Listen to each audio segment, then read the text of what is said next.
guys, welcome back to We Watched the Movie. I'm Jay. I'm Mike. How you doing? And you guys doing good? Look, I know what you're gonna say. I know you're gonna say this sounds stupid. What? Power Rangers versus Freddy Krueger is some dope stuff. That's stupid. I know. Probably no one's gonna watch this video, but I'm telling you, honestly. So here's the deal. It's for free. We'll put the link down below so you guys can check it out for yourself. It's completely for free. It's online. It's just like kind of a fan film, but in comic. Yeah, it's probably for free because it sucks. It doesn't suck. It's actually great.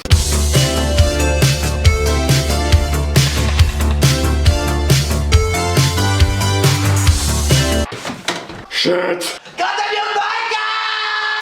They've been on vacation, but so have Rita and Lord Zed. They've been on vacation as well. But when they come back, Lord Zed's like, I'm ready to fuck up some Power Rangers. So he takes his staff and he sees Bulk and Skull. And we won't go through every little detail because I want you guys to read it for yourself. But just to give you the storyline, he notices Bulk and Skull from way up top. Bulk and Skull's like, hey man, I got the Nightmare on Elm Street collection. You want to ditch school and watch these all day? He's like, yeah. Yeah, that sounds cool. And then Zed's like, oh, this is what they're afraid of? He's like, I'll make it real. And he takes his staff and he shoots it down and he literally makes Freddy Krueger real. And then Freddy Krueger, like, he gets in a fight with the Power Rangers and he's literally killing people. He's doing his Freddy Krueger thing. He puts them into dream worlds. They literally have the deaths from Nightmare on Elm Street 3. Nancy shows up. Yeah. Freaking Neil's doopy ass is in there. I hate his guts, but he's in there.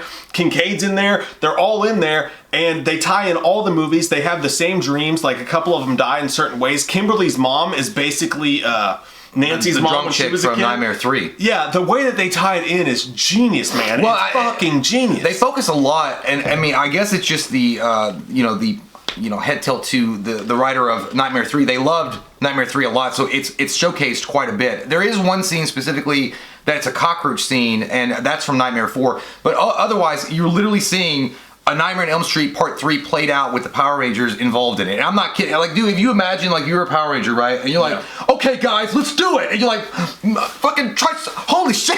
Like, I really killed it. Like, it blows your mind to watch this. And by the way, the first comic book is fully colored. Once you get into the second and third comic book, I don't know what happened, but it's all black and white. I don't know if that's part of the story. And then there's a reason why it's black and white, but there's no color involved. But it's still good. I mean, I felt like it was like you're entering into Freddy's dream world, and that's why they took out the colors. So it's supposed I thought to be that at first, but then it stayed that way. So I don't know if they just haven't finished it or what. Yeah. But the illustrations are, I mean, they're top notch. Like, you will not believe, and I promise you guys, no matter how skeptic you are about this, definitely go and check it out because the illustrations are insane. Yeah. Watching Freddy Krueger fight the Power Rangers is so much cooler than you ever thought it would be. And the story makes sense because he's always going after teenagers, right? Yeah. And then so what happens is when he goes down, he starts fighting him. And by the way, the Power Rangers kill people. I mean, they cut, like, you see intestines flying. It's like a Deadpool Power Rangers. Well, they also replaced the putties with Fred's putties, so they're a lot more gooey. And they look cool as shit, too, man. And they bring out the Mastodon. What do you call a Megazord? They bring out the Megazord. Yeah. Freddy has to figure out his way against that. But eventually, Freddy goes back up top with Zed and Rita and all them. And Freddy doesn't give a fuck. He's like, fuck this guy and your stupid brain. He literally rips Zed's brain out at one point and throws it on the floor. I like how when they do their combined weapons, he's like, all right, guys, let's combine them. And they shoot him, and it doesn't, or Freddy just goes like this. He just moves over. And then they're like, nobody ever just moved over before. What the hell's going on? And then Freddy turns around and farts on him. He farts. Like, his superpower is to fart. But it's crazy. It's wacky. It's a comic book that I probably, honestly, if I were still collecting back in the day and I saw it at a comic book store, I might pick it up just for shits and giggles, and I'd be hooked on it. I'd be like, man, this needs, I know it'll never happen, but this would be something that would be incredible if it ever did on film, or even just a shitty, like, fan film would be awesome. Yeah, and I read the About Us on there, and they were like, the whole point of us doing this is because we love both these properties, but because mainly we want to prove that they can take an adult Power Rangers for the people like us who are fans of Power Rangers as kids who are adults now, and they can make it adult and it would be successful. And they really do it, man. Like, it's not just the dumb, like, Freddy Krueger versus the Power Rangers thing. It's really smart. The jokes that they play, the Power Rangers are almost they almost break the fourth wall in a way. Like, they're self-referential. Like, when Bulk and Skull die, I won't give away that spoiler, but when they die, they're sitting around the table like, man, I can't believe they killed her friends. And they're like, yeah, but were we really friends? I mean, we always just picked on them, and then every episode ended with us sticking cake in their faces. I mean, it's very self-referential. Yeah. They make fun of themselves, just like you were talking about with the bow thing. It's very Jason Lives-ish in the way it makes fun of itself. It's very Deadpool-ish. And then, like you said, when you get into the second and third episode, they start bringing in Jason. The way that they bring him in is genius. It's honestly the way they bring Jason in and the way they use him and the way Freddy uses him is way smarter than any of the Freddy versus Jason scripts that we read. Yeah, I know. I mean, it's a better idea. Well, I also like the fact that Freddy and Jason, like they team up and they have this fight, and then Jason turns around and immediately like cold cocks Freddy and blows his face off, and he's like, he's still an asshole. Like Freddy's like, he's still an asshole. I can't believe that guy. He's such an asshole. Like it's the dialogue is so well done, and like you can literally hear Robert Englund doing this voice. Like you can hear this whole thing happening it comes off the page. It really does. Yeah. And then it's all about breaking the fourth wall. There's one specific scene that I'm thinking of where one of the guys, I can't remember which one, he wakes up in a nightmare and you see him doing he literally sees that he's on a set, and Robert Englund's the director, and he's gonna call it the Mighty Morphin Choo Choo Rangers. It's so well done, it's so incredible, and I can't believe that. Like I can't believe I never heard it. I don't know, did it just come out? I don't know. I saw it in a news article, and like nobody was talking about it or sharing anything. And I clicked on it to read it. I was like, "Oh my god, we have to cover this, man!" Because it is. I can't get over how good it is. And you want to talk about like Easter eggs? Like this thing is so well thought out. Every single page is dripping with Easter eggs from both Nightmare and the Power Rangers. Now, me, I'm a Power Rangers purist. I only like the original Power Rangers. I don't even like when we got into the White Ranger shit. And the only thing that, for personal preference only, I wasn't a fan of is that with every single episode, they literally go into all like the crazy fucking Zeo Rangers. They go into all that shit. I didn't mind the Zeo Rangers. They find reasonable ways to bring them out though. Yeah. Like they find reasonable ways for the Power Rangers to have to change who they are and what they're doing. And then when, like I said, when Hellraiser and Friday the 13th start popping in, the Hellraiser one, the Hellraiser comic book was one of the better ones. I dug them both. But I think in third issue you show up with Hellraiser, and it's fucking great. Like it's really well done. Like even the monoliths that come out in the comic book pages, like you're like, holy shit! It's because it's referencing Hellraiser 3, Hell on Earth, and they even say at one point the Mighty Morphin Alien Rangers. Like, did we just bring Hell on Earth? And I know they're referencing Hellraiser Part 3. It's so. And by the way, again, I cannot stress enough how well and done the art is. Like it looks just like Doug Bradley as Pinhead.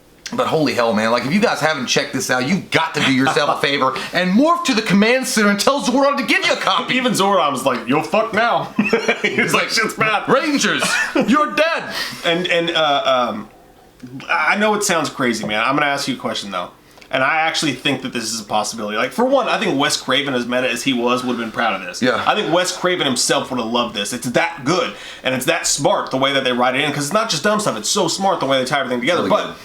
I'm gonna ask you this, man. Yeah. Dead serious. Mm-hmm.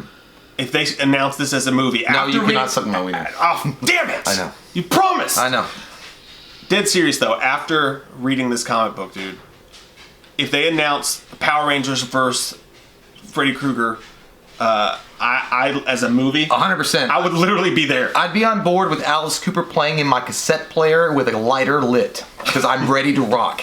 But like honestly, it would be more in line if they ever remade Nightmare on Elm Street 3, The Dream Warriors, and made the kids the actual Power Rangers, and then go for. What if they did the Dream Warriors remake, right? And all the kids, 5 of them survive, and they become the Mighty Morphin Power Rangers on a spinoff. Yeah.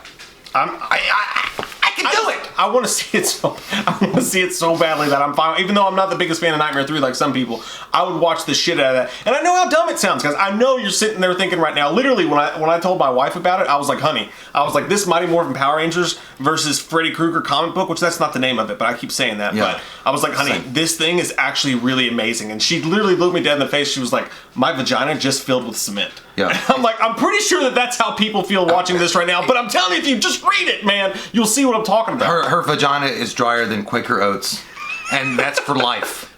And you're like, well, look, I'm sorry that you don't appreciate art, but I'm into art. But yeah, dude, I don't even care. Like, yeah, I know in reality and factual reality and logic, they'll never make this crossover. But if somebody that is way better than us, like, could make a fan film of this, that would be the bee's knees, and I think people would love it. Yeah, you got to give it a chance, man. Like, I never thought, like, you got to imagine, like, you think to yourself, you never would have thought maybe that something like, and I know this is kind of not related, but just thinking about it, in the mid-'80s when Teenage Mutant Ninja Turtles came out, right? People were like, what the fuck is that? Like, I'm not going to read that bullshit. Yeah. And they read it, and it was great, and it became a mega hit.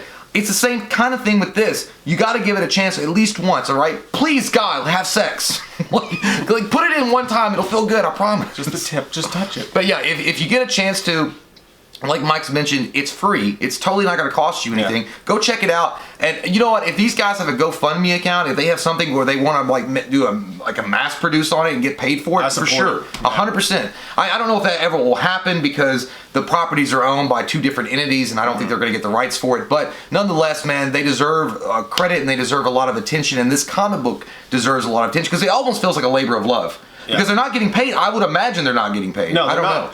And at the same time, man, I legit think that Wes Craven would be impressed, and I think Wes Craven would direct that shit. I'm gonna direct that shit. He went with New Nightmare, and that had some crazy shit in it too, man. But generally, it's one of the.